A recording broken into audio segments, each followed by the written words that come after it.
Сәлеметсіздер ме балалар? Бүгін 2-ші сынып орыс тілі сабағынан 29-ші сабақты өтетін боламыз.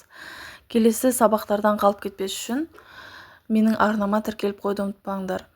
Бүгінгі біздің тақырыбымыз осень золотая. Упражнение первое. Прочитай текст. Осень, рыжая лиса, по жайлау бродит. Потемнели небеса, ветер хороводит. Журавли на юг летят, дым над юртой синий.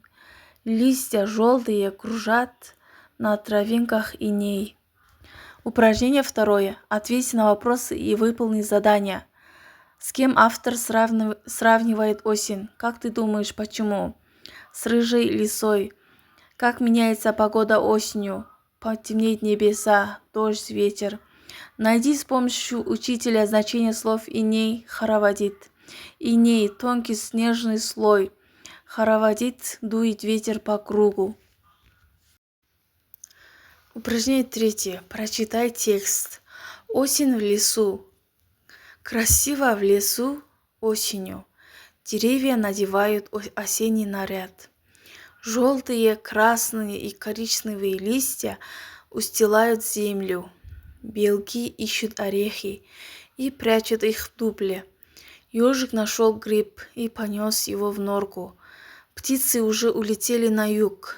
Тихо в лесу, только слышно, как шуршит листва под ногами. Упражнение четвертое. Ответь на вопросы и выполни задания. Какой лес осенью? Красивый. Что означают выделенные слова? С помощью учителя найди их значение в словаре. Осенний наряд. Праздничная одежда. Устилают. Покрывать всю поверхность.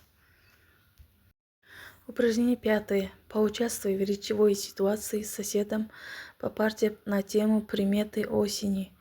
Осенью дни становятся каким? Дни становятся короче. Меняется ли погода осенью? Погода меняется. Осенью что происходит с природой? Листья желтеют и падают на землю.